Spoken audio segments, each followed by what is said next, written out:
नमस्कार, YouTube channel N universe study में आपका स्वागत है।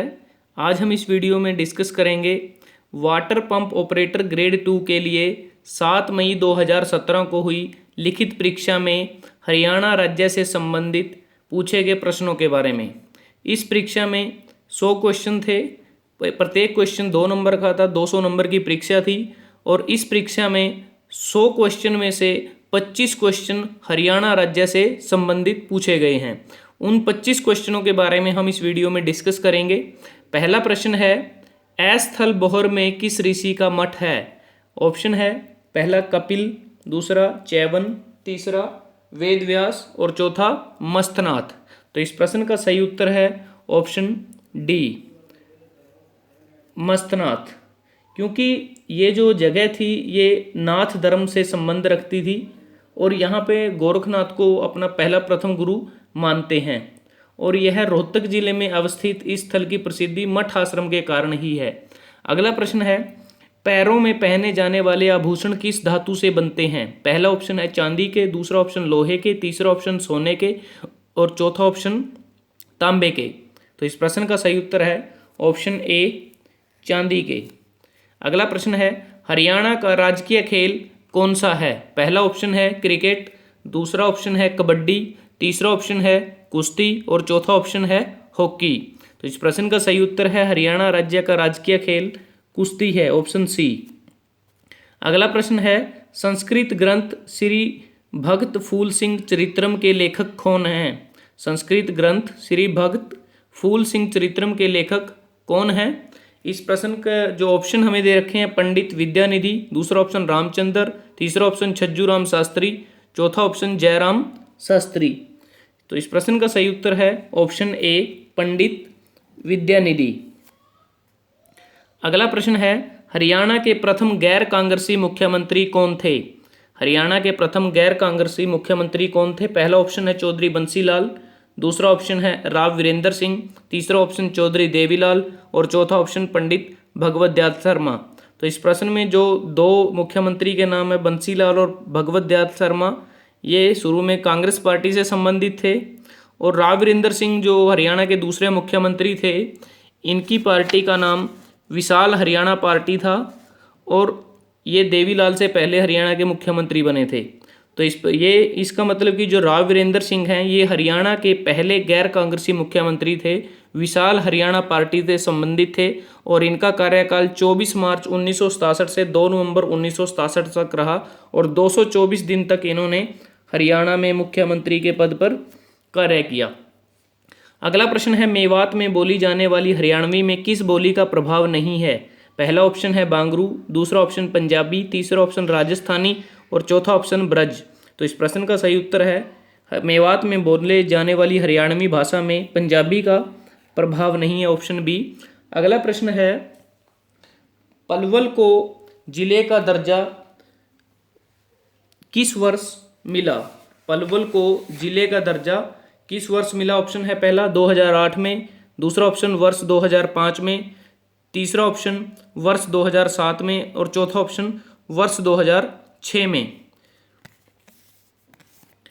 तो इस प्रश्न का सही उत्तर है ऑप्शन ए, वर्ष 2008 में।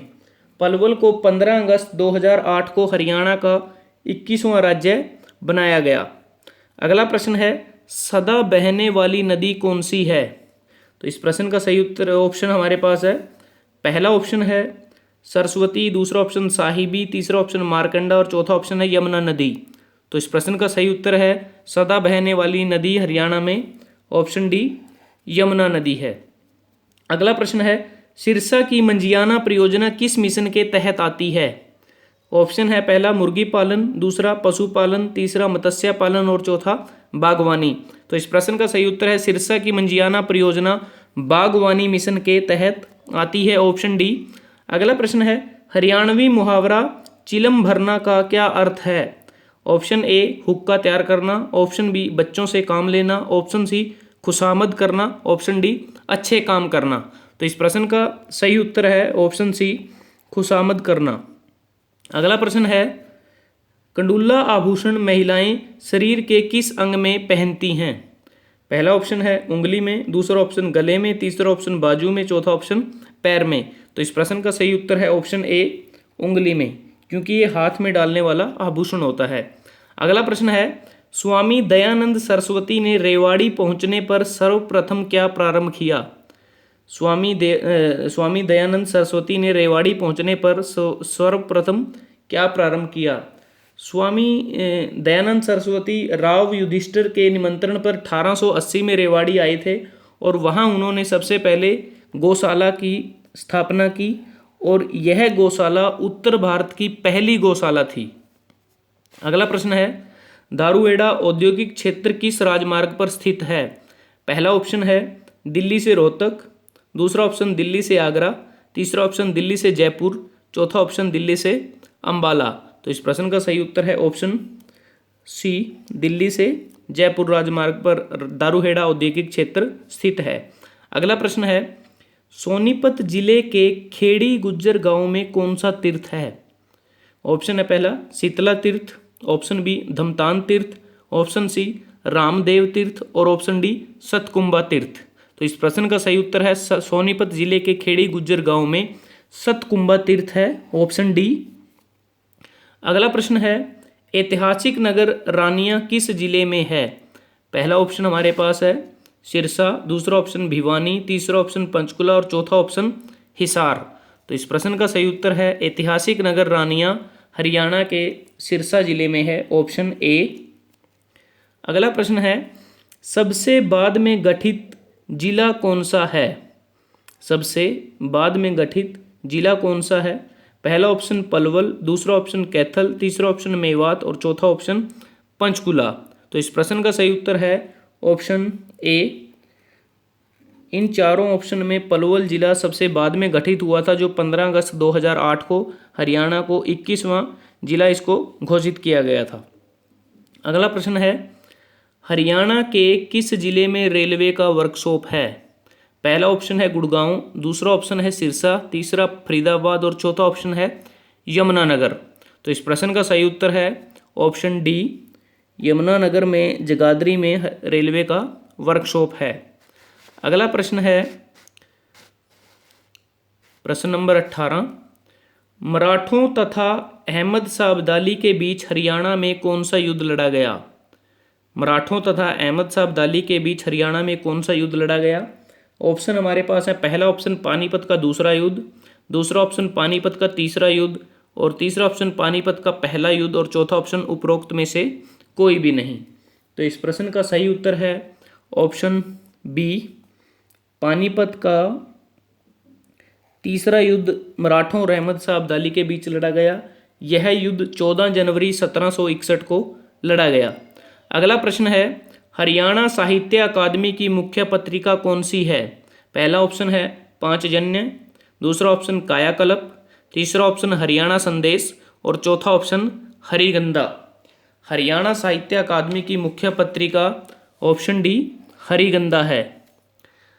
ये पहले 19 क्वेश्चन थे। इसके बाद जो बाकी के क्वेश्चन हैं, प्रश्न नंबर 20 ताजेवाला नामक स्थान से हरियाणा की कौन सी नहर निकाली गई है? ताजेवाला नामक स्थान से हरियाणा की कौन सी नहर निकाली गई है? पहला ऑप्शन है गुड़गांव नहर, दूसरा ऑप्शन भाखड़ा नहर, तीसरा ऑप्शन पश्चिमी यमुना नहर और चौथा ऑप्शन भिवानी नहर। तो इस प्रश्न का सही उत्तर है ऑप्शन सी पश्चिमी यमुना नहर। अगला प्रश्न है हरियाणा में प्रथम विश्वविद्यालय किस नगर में स्थापित हुआ था? पहला ऑप्शन कुरुक्षेत्र, दूसरा ऑप्शन करनाल, तीसरा रोहतक और चौथा मुरथल। तो इस प्रश्न का सही उत्तर है ऑप्शन ए कुरुक्षेत्र में। अगला प्रश्न है 1857 में फर्रुखनगर के किस नवाब ने अंग्रेजों से टक्कर ली? ऑप्शन है मोहम्मद तुगलक, बलबन, गयासुद्दीन, दलेल खान। इस प्रश्न में थोड़ा सा असमंजस है, क्योंकि इसमें से पहले 3 ऑप्शन में जो व्यक्तियों के नाम दिए गए हैं इनका संबंध फर्रुखनगर से नहीं था, लेकिन दलेल खान का संबंध फर्रुखनगर से था। लेकिन इसने 1857 की क्रांति में अंग्रेज़ों से टक्कर नहीं ली। अंग्रेज़ों से टक्कर ली थी नवाब हैमद अली ने जो फौजदार खान का वंशज था, और वो इसमें इस ऑप्शन में उसका नाम नहीं दिया गया है। तो मैं कह सकता हूँ कि इसमें थोड़ा सा डाउट है इस प्रश्न के अंदर। लेकिन फिर भी अगर फरुखनगर से संबंध की बात करते हैं तो दलेन खान आएगा, लेकिन दलेल खान ने 1857 की क्रांति में पार्टिसिपेट नहीं किया। 1857 की क्रांति में पार्टिसिपेट किया था अहमद अली ने, जो फौजदार खान का वंशज था।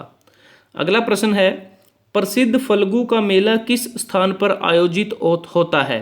पहला ऑप्शन तरावड़ी, दूसरा ऑप्शन फर्ल कैथल, तीसरा ऑप्शन पाथरी और चौथा ऑप्शन फतियाबाद। इस प्रश्न का सही उत्तर है प्रसिद्ध फल्गु का मेला फर्ल गांव में आयोजित होता है, जो कैथल जिले का गांव है, और यहाँ आसूज मास में इस मेले का आयोजन होता है।